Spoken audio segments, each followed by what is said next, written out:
Hello and welcome back to our knowledge session on neuroinclusivity. I was just chatting with Toby, who is my left-hand person, who sits with me and supports me from a technology perspective on these webinars, because technology is not my thing, and that gives me that extra confidence to know that I can just sit here and chat, because that is my thing, and Toby's there to help just in case anything goes wrong. We've just been having a chat in terms of the first part of the session, and as I've said to you a couple of times already, my main objective for doing these free live webinars for our community is that everybody gets something valuable to take away. And I'm really confident that you're all going to agree that our two speakers, Ian and Harry, have already given us loads of stuff, even before we go into the second part of the session. There's so much there from Ian in terms of the changes that they've made within Atkins to the physical environment, loads of stuff there that I haven't even considered. I want to ask some more questions around the social and cultural practice, because that really fascinated me. And then Harry sharing some more of the kind of the detail and going into the recruitment side of things, which obviously with my hat on, then I'm really fascinated to learn some more about that. So we're going to bring Ian and Harry back in. We're going to have a 20-minute conversation where I'm lucky enough to ask them some questions based on the presentations that they've shared with us. So welcome back to Ian and to Harry. Welcome back to everyone who's been able to join us for this second part of the session. So much stuff that you've shared already. Is absolutely fascinating. It's raised my awareness. This is not a subject that I know loads about, and so I'm learning. I'm on that learning curve with everybody else. So I've already learned loads. So thank you. The physical environment stuff, Ian, I've kind of come across before in some areas, but not in all of them. But one of the questions that I had was around the social and cultural practice. And just of interest to me, and we've all worked in organisations, I'm sure, throughout our careers, where there'll always be people who didn't fancy coming on the Christmas do, or didn't really want to come to the pub or whatever, or whoever's leaving do, etc. Is there an alternative? Do people who don't want to do that, is there something which is a better way of building community within the workplace? What works? So Ian, I'm going to come to you first, if I may, on that one. Yeah, sure. Can I just check you can hear me first of all? My headset stopped working. Okay, so I can hear you to swap to beautifully. the laptop. Yeah, we do something called a team breakfast, which we start sort of relatively early in the morning, about 8:15 it kicks off, and we host that around our different offices. So in my team, I've got we'll have a London team, a Plymouth team, Birmingham, Glasgow, whatever. And so people get together locally in those offices. We'll have a cup of tea and a bacon sandwich, and we'll sit there and have come together to have a discussion about what's going on, what are the important things, what's happening, a bit of a sort of an inclusivity moment or a safety moment, and then we have like a speaker that comes along to talk to those. It's a way of making it smaller groups. And it's sort of semi-formal. It's not completely a sort of total relaxed environment. So people are still within the bounds of sort of work and feeling formal, but it's not like going to a pub and it being a really noisy environment. It's quite controlled in that sort of space. So it's something we do. It gets people together. People can join still from home if they're feeling they want to just take part from their home office, and that's fine. Though we do try to get people into the offices to sort of like make the most of working together and working with colleagues. It seems to work really well. And there's a nice method.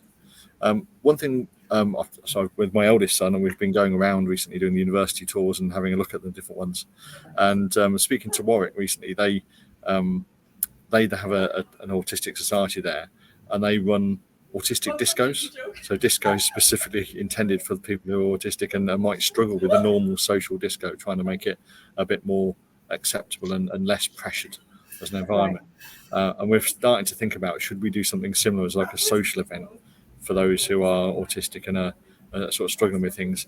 And we're looking at running a trial around the Birmingham office just to see if we could arrange something that might be a little bit more easy, something to do Yes. specifically for an autistic group. I Yes. don't know if that's going to be successful or not, but we thought we'd give it a go. The thing is, you're giving it a go, aren't you? You've got the idea. It's brilliant that Warwick University are coming up with different ways of helping people to kind of bond in that community sense with things like that. It's making me think of the bizarre experience I had at the Shard a few years ago when a good friend of mine took me to a silent disco. And we all had these earpiece, kind of headphones on, massive big headphones that were lit up in fluorescent colours. Absolutely bizarre experience, because you chose what music you wanted to listen to and you danced to it, but of course it wasn't necessarily the same music that anyone else was listening to. Quite bizarre, but good fun, to be fair. Harry, have you got anything to add into that in terms of the social part of the workplace for people who are neurodivergent and might want to do something different? Yeah. I mean, they don't want to do anything, but it needs to be different to what neurotypical people may be doing.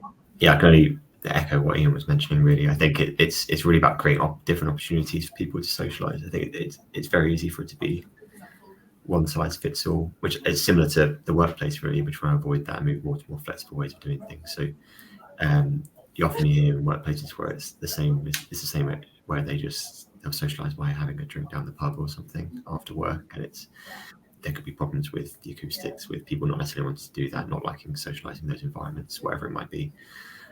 So I think providing opportunities for people to do that in different ways, whether it be in quieter environments, people don't, even from just if they don't want to be drinking, they can do it they can have coffee or just have a morning breakfast or something like that. So I think providing different opportunities for people to socialise is similar to the workplace. Are you providing different ways for people to work in a way that suits them? Are you giving people opportunity to socialise the way that suits them as well? So I think it doesn't even have to use the word neurodiversity or diagnosis. No. It could just be just there's different options here for how we can get together.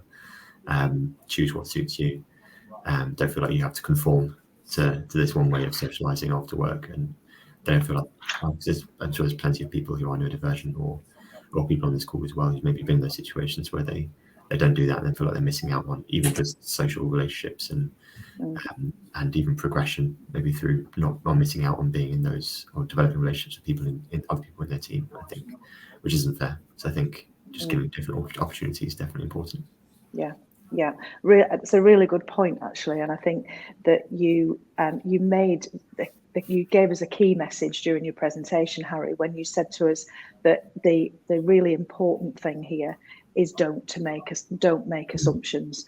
So don't go and read a book or watch a video or come on this webinar and assume that you know how your colleagues want to behave, feel, be treated, etc. within the workplace.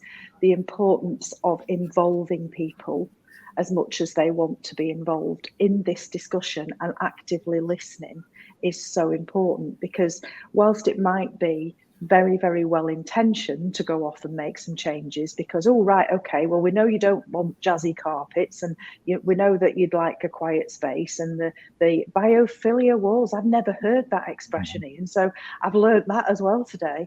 So we've kind of heard of all of this, but would that help you? Would that help you as an individual, or is there something else that we could do? So I think that's a really certainly a key message that I'll be taking away, is one size does not fit all, and in the same way that our lovely fabulous Caroline suggested a few months ago that we might want to do an escape room as a team event. I cannot think of anything worse than doing that. That fills me with dread, just the thought of it. So it's kind of, that doesn't suit me, but actually the rest of the team were really up for it. So it is kind of like, being able to understand that we've got to take into account lots of people's different feelings. One of the other things that I wanted to just kind of stick in the pot was in relation to this accessibility side of things from a transport sector. There's a couple of things that I'm aware of that I just wanted, as I say, just to chuck in to make sure that other people were aware of them, because I think they're brilliant ideas. So Community Rail Partnership in Lancashire have done a brilliant video that is available on YouTube, which we will share the link for. They've done a video for passengers who may be nervous about using the network. I saw this advertised on a poster at Blackburn Station, and it literally takes you through the experience of travelling on train on that network. So what to expect, how it's going to feel, what are the noises, the sensations, etc. So massive well done to Community Rail within Lancashire for that. But also hot off the press last week was a message I saw from Thomas Abelman, who's the Innovation Director at London Underground. They are bringing out Google Street Maps on London Underground. So for people to be able to feel more confident in terms of how they find their way around the tube, you will now be able to use the street maps, which I think is another brilliant example of how the transport industry is responding to passengers' needs for accessibility. And when we say accessibility, we don't just mean wheelchair access or the kind of, the textured paving, etc. All of that's really important, but there's more than one different type of accessibility need. I'm sure you're not surprised to know that I'd love to come and talk to you both about your recruitment processes. So I'm finding this absolutely fascinating, and the fact that we do need to take each part of the recruitment process and look at it from the perspective of how do we encourage more people to want to come and work in our organisation. So from the attraction piece all the way through to the onboarding, and then what happens after that. We've had some questions around what makes a good advert. So at the beginning, so from my perspective, attraction means employer value proposition. If I look at your organisation, does it look like somewhere I would want to work? And where are the clues? So that might be on your website. Are there people that look like me?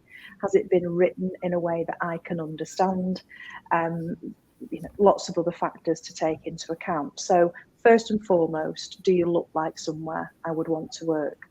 But then in terms of the recruitment process itself, how do we know how to write a good advert?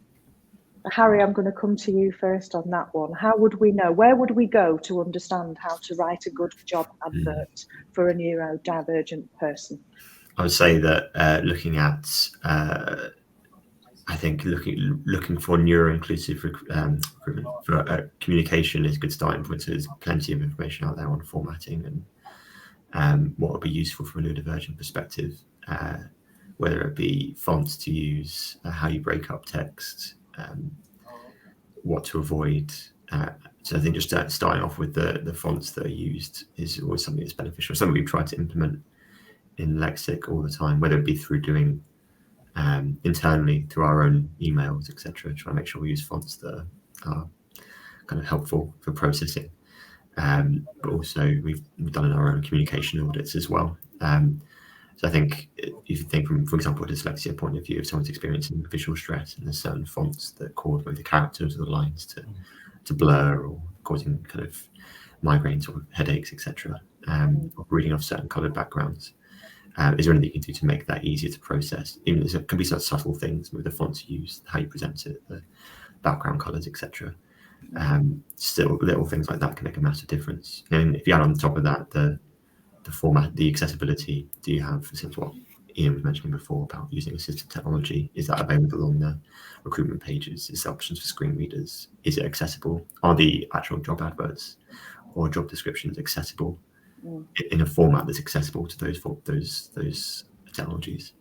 And then for me, like the language used, I think is really important. I mentioned that before. I think just it's so often you see job adverts that are just very like jargony and not clear about what actually is required. And from a neurodiverse perspective, especially if, first of all, if it's not clear, if it's kind of looking for an all-rounded person that you meet the key criteria, but there's certain things that you feel like, I'm not sure that'd be me, then you'll instantly put people off applying.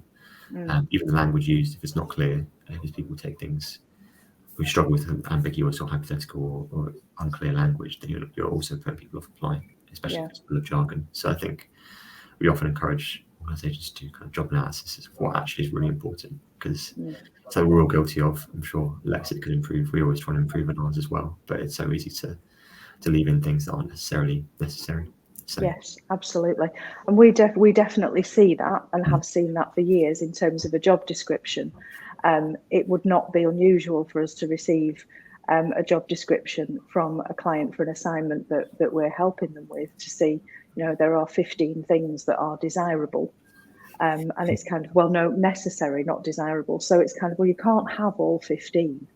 You can have 2 or 3. Choose the 2 or 3 that are really important to you. And it's a good point, whether you're writing an advert or whether you're writing a job description, then you need to make sure that the language is appropriate, that there isn't jargon in there, that it is accessible for everybody who's reading it. One of the things, one of the questions that we've had actually from Tom at Cross Country, how do we counter against the often required and stated aim for candidates to have good communication skills? This often rules out neurodiverse candidates and can stop them applying. So how do you overcome that? Ian, have you done anything within Atkins in terms of the adverts and the job descriptions, and specifically in relation to Tom's point on communication skills? Yeah, it's exactly part of the inclusive recruitment process we're going through at the moment.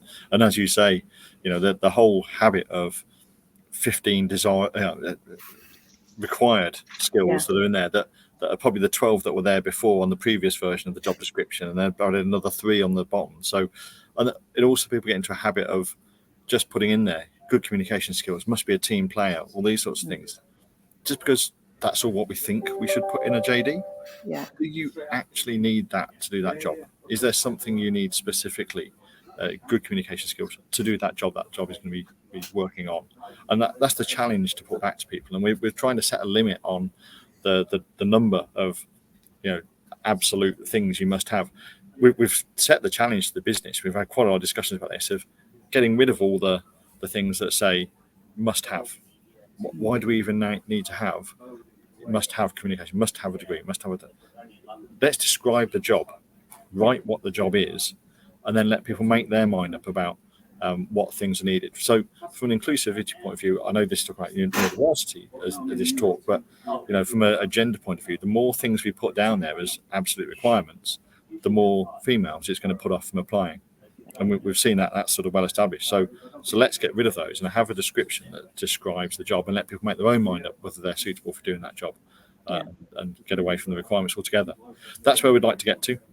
But again, it's a journey, and it's a journey with our HR professionals, our recruitment people as well, getting them on that, getting them comfortable with it, getting the line managers comfortable with this move towards that. And I think a jump to that in one go is going to be too hard. Yeah. I think people aren't going to accept it. So it's about us challenging the business about what could we do. Some of the challenges we've been talking about, so we've not done this yet, but we've been talking with our recruiters. We set them the challenge saying, could we put an advert out there that says, we would like to recruit a neurodiverse individual for this job?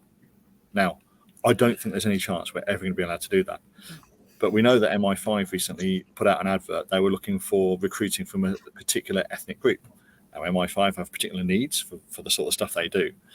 And we're starting to say, well, okay, if we designed a job that was absolutely suitable for somebody who's neurodiverse, it played to their skill set, we'd put all the support that was around it in that place. Why couldn't we write an advert that would sort of say, we are, neurodiversity would be an advantage, or something like that? And so we're getting advice on that at the moment. But it's about us pushing the boundary with our recruitment team to get them on that journey.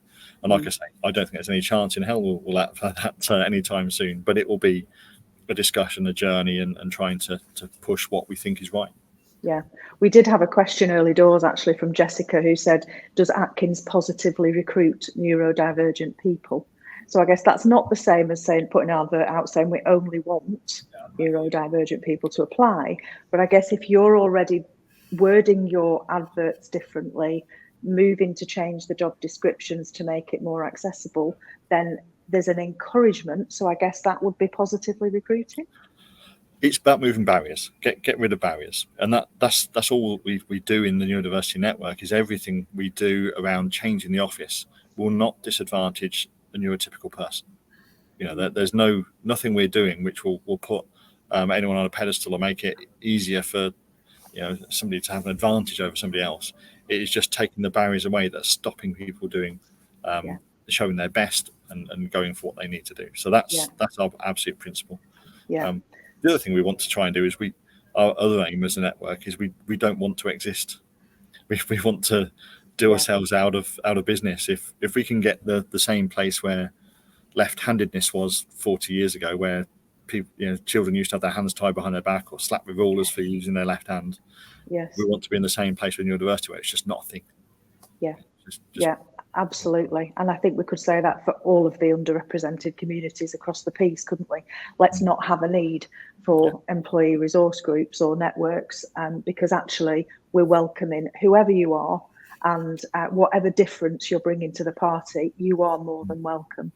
I'm going to kind of come back into the recruitment process piece, because you really, really did hit it for me, the nail on the head in terms of the interview process, where we're talking about people coming for an interview and feeling that somebody's going to trip them up. And from my perspective, the interview process, for a start, it's a two-way street. It's not just you as an interviewer assessing me and my suitability. I'm also assessing you. Do I want to come and work for your organisation? And this idea, and somebody shared with me a few days ago that they had asked for the questions before the interview so that it was easier for them to prepare. And they were told no, they couldn't have the questions because that would be an unfair advantage. And to come to your point, Ian, it's about removing the barriers and making it more advantageous across the piece. Having a different approach to the interview where you actively encourage people to be the best version of themselves. So what can we do to help you do that? I'm going to chuck a grenade in and ask you about what you think about psychometric testing as part of an interview process. Harry, I'm going to come to you first. What's your view in terms of psychometric testing? I think that it depends on, I suppose, the questions. I think when we do our kind of audits on recruitment practices, we'll look at, I think the downside could be maybe that a shorter range of answers doesn't necessarily reflect what someone may want to put. If they don't feel like it fully reflects their answer, they don't necessarily want to tick all of those boxes. So I think they can be useful, but not kind of exclusively. And I think there should be alternatives offered. I think if people don't feel like the answers are reflected in those responses, if they're asked to do them under time pressure, people can feel kind of it's hard to do. So I think when they're given kind of half an hour to complete a test and it's under pressure, it's that in itself. Again, we're looking at people not being given opportunities to reflect their true ability. How they're presented to them, again, is it similar to the job description? Is it done in an accessible way? If it's in a written format, is it something that's going to be hard for some individual to process? So although it's helpful from a recruitment standpoint, just it's easier to mark and grade and move people through. It's not necessarily getting the best responses out of it or getting a true understanding of where people sit. So I think being used as part of the process, but I still think that there should be some flexibility offered in how people want to answer those responses or give kind of feedback on how they can do the role. Yeah. Thank you, Harry. Ian, have you got a view on that? And I'm also interested to hear, in terms of the interview process itself, what changes have you made at Atkins already that you've seen some good results from? So, from the psychometric testing point of view, it feels to me like another barrier you're putting in place, especially somebody who's dyslexic. If you've got a heavily sort of text-based test you're giving somebody, it's not only going to be putting somebody off, as you sort of say, your job advert is exactly that. It's an advert. You're trying to get people in. You want people to select your company. And one of the things you're doing is chucking a load of text at them in a time-pressured environment. Some people might be really turned off by that and certainly not perform at their best. So I would think, what value are you trying to get out of a psychometric test for somebody that you can't test in another way from either their experience or the interview process you're talking about. But when it comes to what we've done so far in the interviews, so one thing we did do is create a visual guide for the offices. So the idea being, it's already a really pressured day for somebody to turn up to an in-person interview, and we don't do a lot of in-person interviews nowadays. It's much less, but one of the things we do is create this guide, which for each of our offices, there's it gets sent out to the individual, but showing a map to the office. It shows a picture of the front of the office. It shows a picture of the reception desk, a picture of where you might sit while you're waiting to be called through, and then an example of what one of the meeting rooms would look like.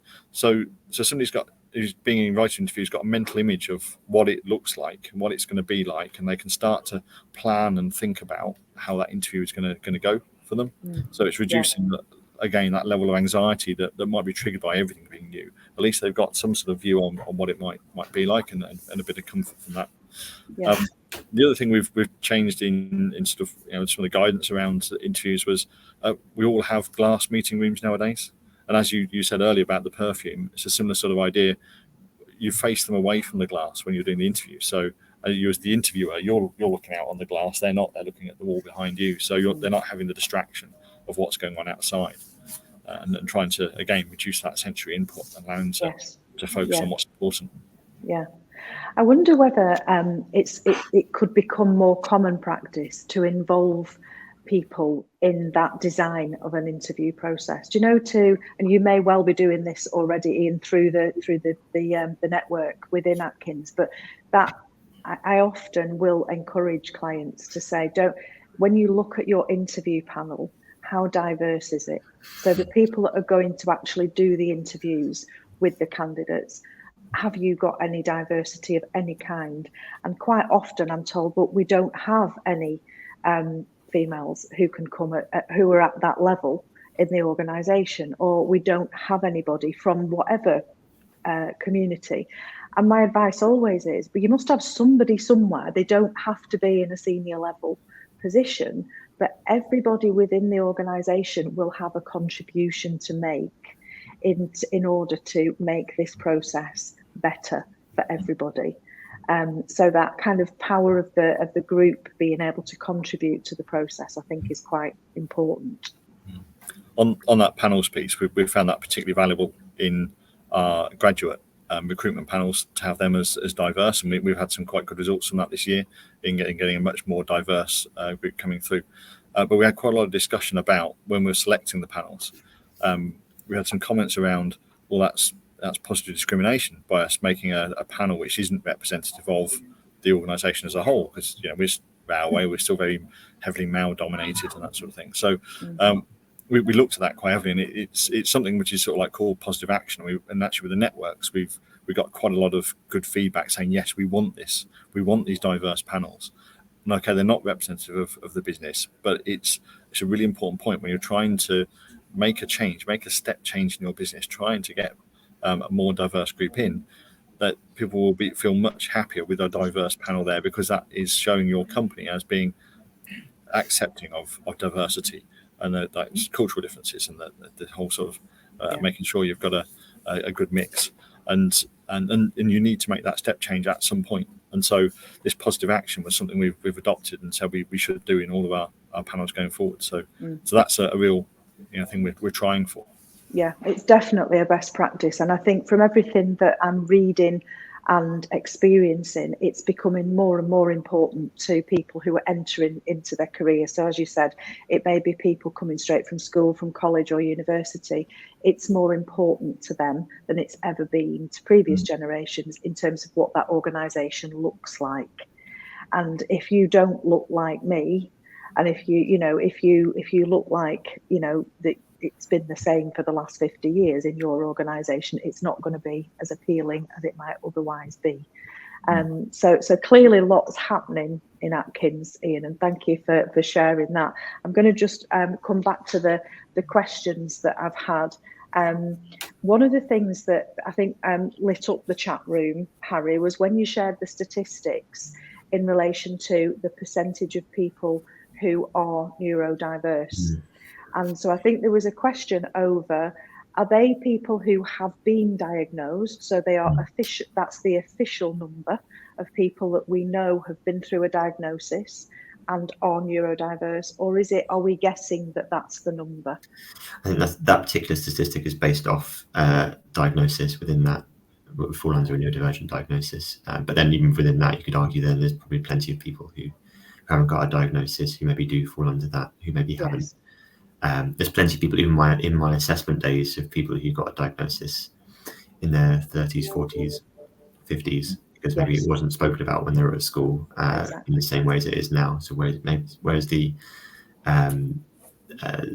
younger generation or people coming through graduates now, even when I've spoken to organisations about their recruitment recently, like they're working with people who are much more kind of clued up about neurodiversity and what that entails and what adjustments they need and what is covered under the Equality Act and what they're entitled to ask for, which is great because it means they know what they're entitled to and what they could ask for.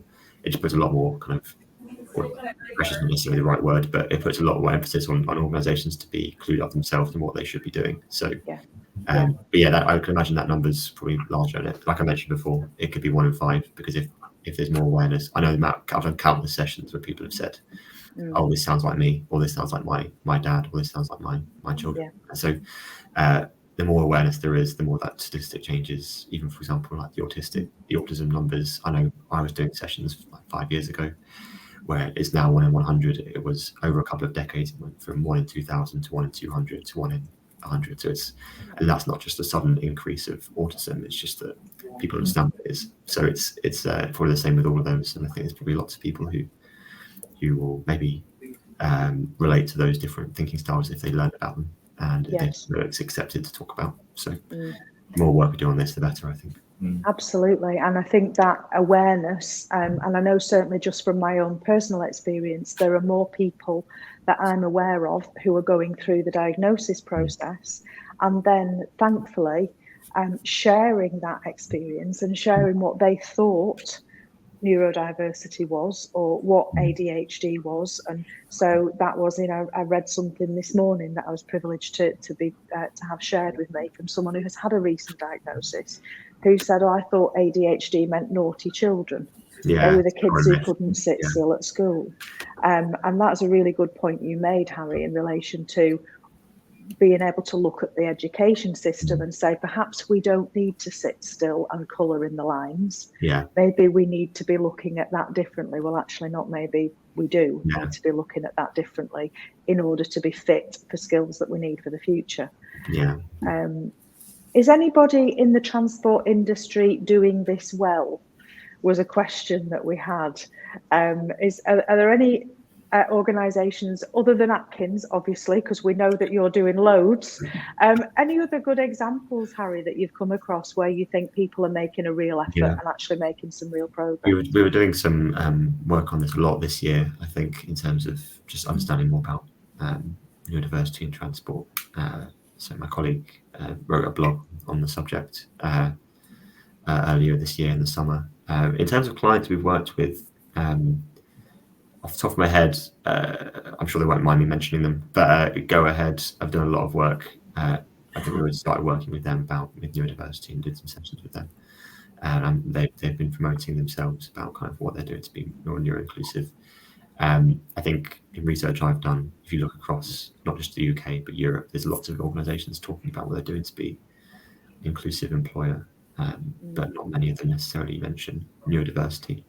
So, but that's not unique to transport. It's something that we see across all organisations. There's a lot of kind of goodwill starting to happen, but a lot of people are at the front door, kind of the early stages. So the will's there, but they're still trying to work out what they need to do. So,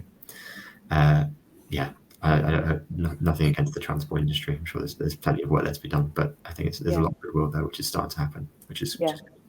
I'm noticing there's much more awareness, and that's the starting point, isn't it?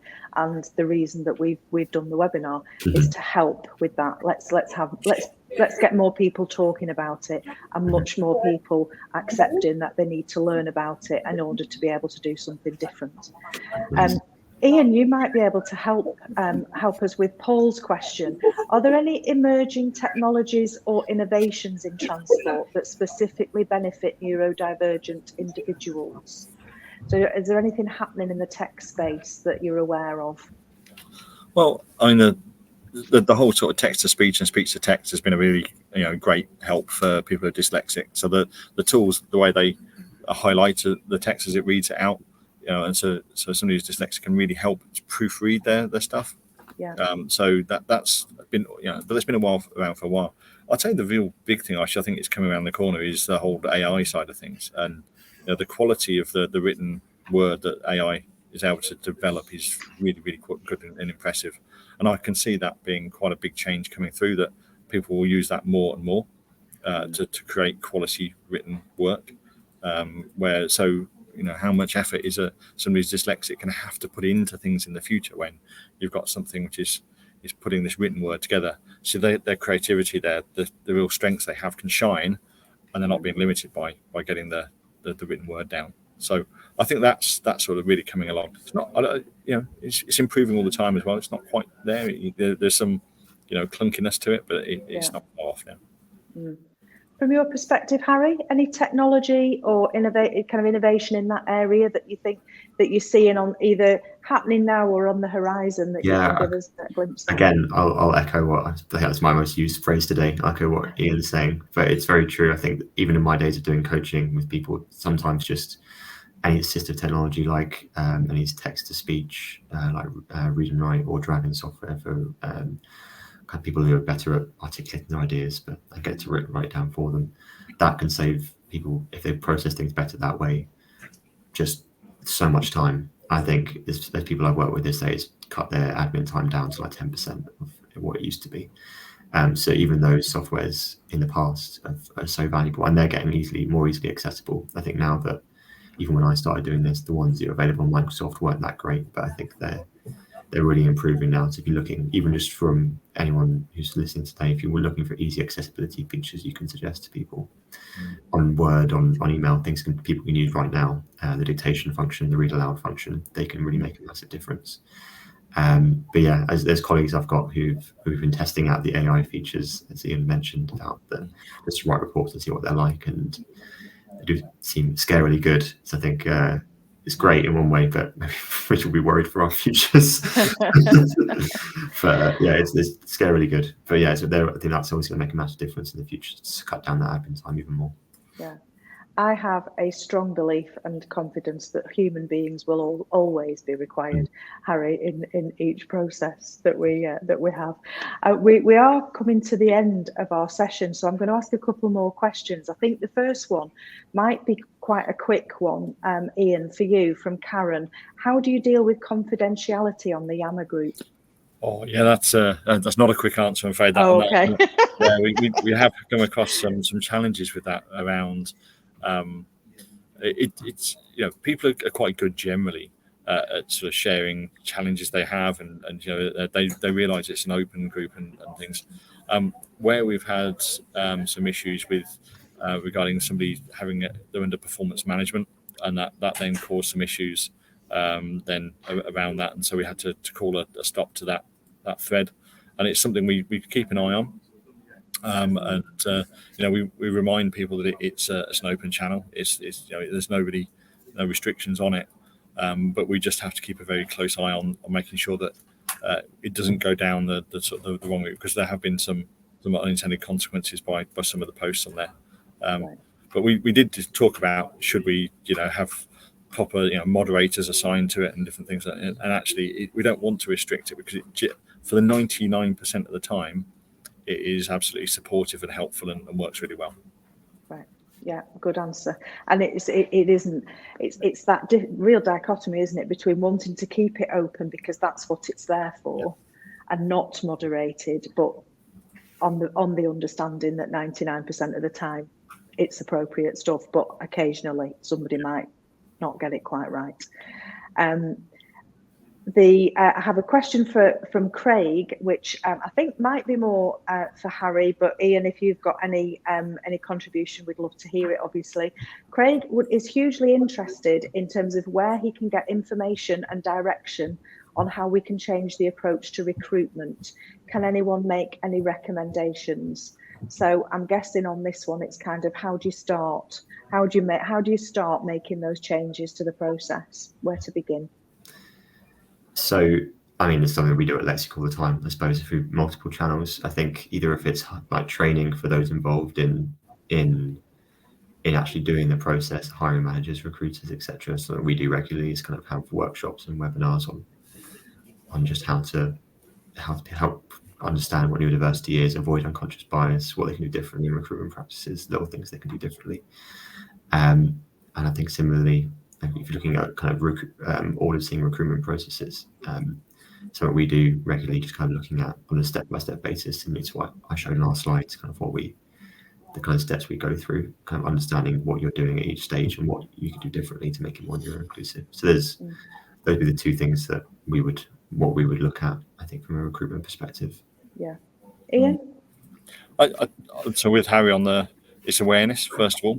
So you need to raise awareness in the business about it, and sharing things like I mentioned that video earlier. I think went into the chat pane.